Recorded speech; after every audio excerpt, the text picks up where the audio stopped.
Hello everyone, nice to see you again. We hope you like our videos. You can hit the bell and subscribe so you don't miss a video. Thank you for watching and we look forward to seeing you again.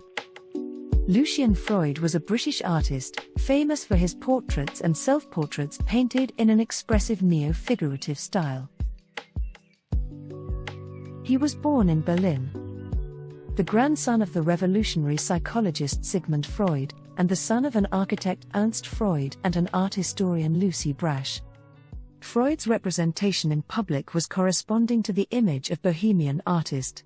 Quite unruly to all the authorities, he was expelled from a few schools at an early age, and later on, his reckless behavior was said to be the cause of the fire in one of the schools. He drew attention to himself wherever he went with his companion, a pet hawk on his wrist or shoulder. Freud used to spend days going to diners, gambling, and spending time in the company of the British aristocrats, socialites, and artists. Among them was the painter Francis Bacon, who was greatly affecting Freud's work, until an end of their friendship, which was inevitable having in mind their characters and a lack of respect for each other's later work. Freud belonged to the School of London, a group of artists dedicated to figurative painting. This approach was highly controversial to an art world which, at that time, was dominated by abstraction.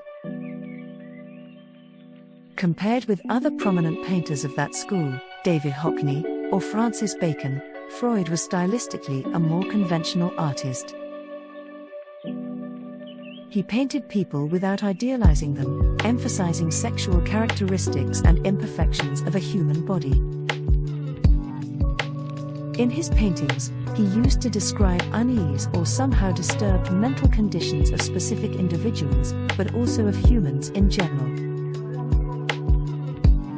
Influenced by early 20th century expressionism, Freud's wide, textured strokes evoke the art of Edvard Munch and Egon Schiele. His anthropomorphic depictions of objects such as chairs, shoes, etc., as well as his tilted perspective, reminds us of Vincent van Gogh's style. By the end of 1960s, Freud's strokes became heavier and more layered. His style changed towards recognizable expressive naked portraits, which represented deformed and unpleasant bodies. Later on, during the 1980s and 1990s, when he became increasingly popular, Freud made portraits of many famous subjects, an art critic Martin Gayford, an artist David Hockney, and the British Queen Elizabeth II. Freud is also famous for his self-portraitists, which he painted obsessively. He had been making them persistently for over 6 decades, which reminds us of the tradition of Rembrandt and Schiele. His self-portraits show deep introspection, detailed analysis of his facial expressions, and the emotions behind them. Once he established his recognizable style, Freud didn't change it until the end of his artistic career. His long and tiring sessions with his sitters could be compared to the psychoanalytic practice of his grandfather.